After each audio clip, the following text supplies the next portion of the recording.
جدير مديحي عالم العصر قائد وبدر ظلام الجهل للجهل طارد أرى مركبي نحوك طرف البلاغة الذي شأوه في درك وصفك جائد قدي مركبا حتما فيوضات ربنا إذا جف عقلي Vis-à-vis des saints, il faut être très serviable, il faut faire très attention et il faudrait avoir un cœur pur. Il faudrait avoir un amour sincère, véridique. Et les aimer pour celui qui les a élus. C'est-à-dire Allah subhanahu wa ta'ala. Les aimer pour celui dont ils sont héritiers. Le prophète sallallahu alayhi wa sallam. Les aimer parce qu'ils sont dans la droiture, dans la rectitude et ils montrent la voie d'Allah subhanahu wa ta'ala. Mais subhanallah maintenant, il y a un problème majeur qui arrive à certains et à beaucoup même. C'est le fait de penser que comme mon maître c'est le plus grand, parce que tout le monde considère que son maître est le plus grand. Et si quelqu'un en doute, qu'il fasse un sondage. Qui est le plus grand maître? Et vous allez voir. Chacun va dire que mon maître est le plus grand de tous les maîtres qui puissent exister. Chacun va le dire. Et c'est tant mieux. Tant mieux. Parce que si on pense que son maître est plus grand, on espère tout de lui. Et qu'Allah subhanahu wa ta'ala, à travers lui, va ouvrir toutes les portes. Et que on est disposé à recevoir tous les flux qu'il faut, ou qui s'y est. Donc c'est tant mieux.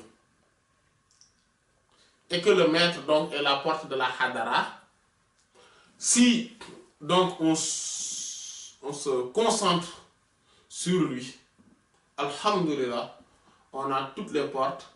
On peut aller droit au but. Et, comme les Wolofs le disent, on ne peut pas suivre deux lièvres en même temps. Si on suit deux lièvres en même temps, on risque de ne pas les rattraper. Les Toucouleurs aussi le disent. On ne peut pas allier entre le fait de courir et le fait de gratter le pied. Oui. Donc, on a son maître. Et on pense qu'il est le meilleur de tous les maîtres. On le suit pour Allah. On l'aime pour ce qu'il représente, pour ce qu'il suit, pour ce qu'il fait avec, dans la sunna du prophète sallallahu alayhi wa sallam, pour son amour, son respect, son enseignement, de l'enseignement du prophète sallallahu alayhi wa sallam. On l'aime pour ça. Et on le considère comme étant le meilleur. Il n'y a pas de mal là-dessus. Il n'y a pas de mal là-dessus. Mais le mal va intervenir lorsqu'on commence à penser que le simple fait d'avoir une considération avec un autre maître est mauvaise. Est mauvais. Ou bien le simple fait, ou bien le fait de penser que pour que son maître soit vraiment haut, mais très haut, il faudrait que tous les autres maîtres soient bas, mais très bas. Ça, c'est une erreur fatale spirituellement. C'est un poison mortel. Et malheureusement, beaucoup, maintenant, ont ce problème-là. Ils pensent que pour que leur maître soit quelqu'un de grand, quelqu'un de valeureux, il faudrait que tous les autres maîtres, même parfois même, on va les insulter. Ils les insultent.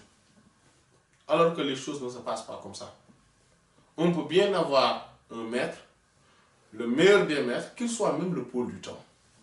Et que chacun pense que son maître est le pôle du temps, ce n'est pas un problème du tout.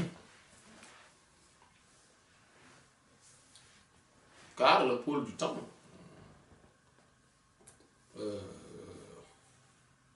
toute façon, ne peut être qu'un. Voilà, on le choisit parmi tous les grands. Mais cela n'empêche pas que les autres soient grands. Et que chaque maître, Allah subhanahu wa ta'ala a décrété qu'il y a un nombre de disciples qui vont arriver, c'est-à-dire qui vont cheminer vers lui, c'est-à-dire vers Allah subhanahu wa ta'ala, vers la présence de ses noms et de ses attributs, à travers ce maître. Ça, c'est le décret d'Allah subhanahu wa ta'ala. Les choses sont ainsi faites. Et que chaque maître aura des disciples. Chaque vrai maître. Il y aura aussi des gourous qui vont avoir leurs disciples. Ceux qui vont égarer les autres. Mais il y a des maîtres qui sont des vrais maîtres qui ont aussi des disciples. C'est ainsi que le monde est fait. Et tant mieux, parce que cela diversifie les choses. Les voies vers Allah subhanahu wa ta'ala sont innombrables. Personne ne peut prétendre à lui seul détenir la vérité ou le monopole de l'accès à la présence divine et à l'agrément d'Allah subhanahu wa ta'ala, à la rectitude, etc. Mais, objectivement, chacun mais ce qui est problématique, c'est que quand quelqu'un se dit que oui, moi mon maître c'est tel, et que tous les autres maîtres devraient être ses disciples, ou bien même il les insulte, il parle de mal sur eux, etc. Le problème intervient quelque part ailleurs dans tout cela. C'est-à-dire quand, par exemple, moi je considère que mon maître est le meilleur, je l'aime pour Allah, bon, je dis que je l'aime pour Allah, je vais le suivre, etc. Je suis ses enseignements, je ne vois que lui dans l'univers, dans l'existence. Maintenant, si ce n'est que ça, c'est excellent, c'est parfait. Mais si cela me pousse à penser que maintenant j'ai le droit de mépriser, de dire du mal, de désavouer, d'avoir la jalousie, de me montrer orgueilleux, de me vanter devant quiconque parmi les saints, ni mon maître, ni personne d'autre ne pourra me sauver. Ça, il faut le savoir, ça. Personne ne pourra te sauver. Pourquoi? Parce que Allah subhanahu wa ta'ala a dit dans le hadith Qudsi dont on a parlé, il a dit Man aada li waliyan faqad adantuhu bil harb. Quiconque prend pour ennemi, il a dit waliyan, un de mes saints. Donc, même si ce n'est pas le plus grand saint, mais c'est un de mes saints, je lui ai déclaré la guerre. Et il faudrait savoir aussi que tous les saints font partie du même corps. Comme le prophète sallallahu alayhi wa sallam l'a dit dans un hadith qui est dans le Sahih de l'imam Bukhari, al-arwahu junudun mujannada. Les esprits sont comme des contingents d'armée. Voilà. Donc, ils sont ensemble. Ceux qui sont dans la sainteté, ils sont ensemble. Si tu prends quelqu'un parmi eux, tu l'insultes, tu lui dis du mal, tu le méprises, tu le manques de respect, c'est comme si tu l'as fait à tous les saints. C'est comme si tu l'as fait à tous les saints. Et donc, ton maître ne va pas aimer cela. Et c'est ça la réalité. Et il va se désavouer de toi.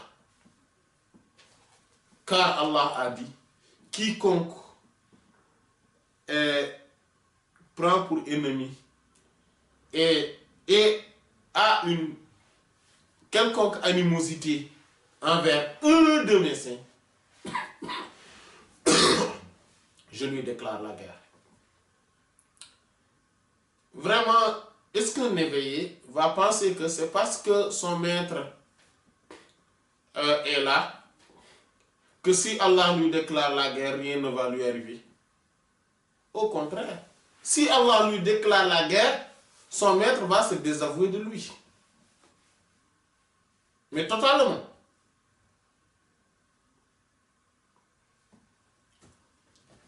Là aussi, c'est quelque chose, il faudrait vraiment ولله وفيض الكتم نورا أحاطكم ويسقيك أنوارا وعمت أماجد وأسراره تسري كليث لفرهد على روحك الأصفى وظلت مكائد